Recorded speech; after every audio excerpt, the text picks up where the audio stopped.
Hello, fellow murderers. Today is Wednesday, June 19th, 2024, and it's a great day to solve a murder. Today, we've got the one with an unfortunate demise of the owner, and we have three 3x3 grids with suspects, locations, and weapons. We do have statements today, three statements, one for each suspect, and of course, two of these must be true and one of them must be a lie. Whoever is our liar today is our murderer today, and that's how we'll crack the case.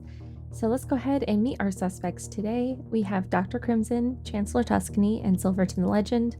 The weapons today are a heavy code book, a cup of poison coffee or a poison cup of coffee, and a butter knife. The locations today are the courtyard, the parking lot, and the bathroom.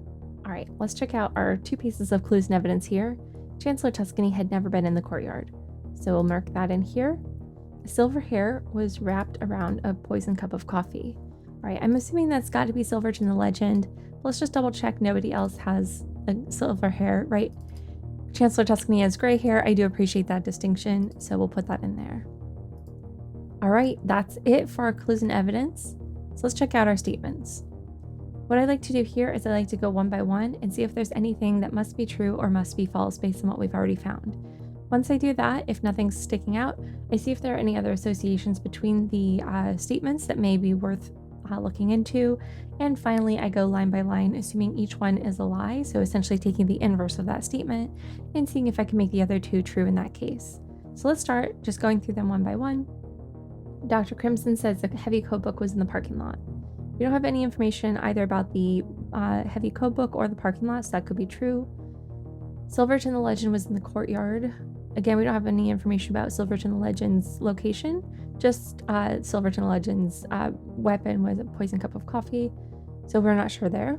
And a butter knife was not in the parking lot. Okay, so now we've got two things about the parking lot, so I'm going to zero in there.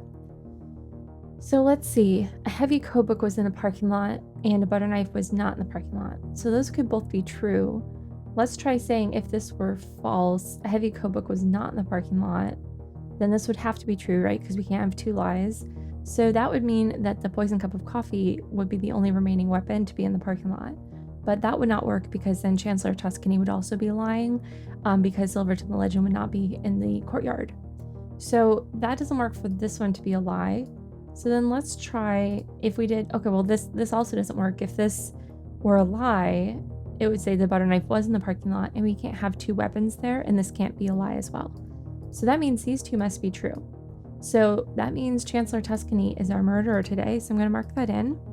And let's take the information we gleaned from this. So the code book was in the parking lot. So we'll put that there. And Silverton the Legend was not in the courtyard. So you can put that there. Because Silverton the Legend did not have the code book, we also know Silverton the Legend was not in the parking lot. So Silverton the Legend must have been in the bathroom.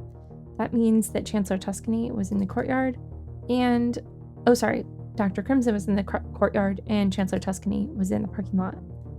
This means that Chancellor Tuscany had the heavy code book and Dr. Crimson had the butter knife. So there's our solution. I'm just going to take another moment and fill everything out, but this is going to be what we put in. Okay, so again, we had Chancellor Tuscany with a heavy code book in the parking lot. Let's go ahead and see if we were right. All right, we were right. Thanks so much for playing along with me today. I hope this was a helpful walkthrough, and we'll see you tomorrow.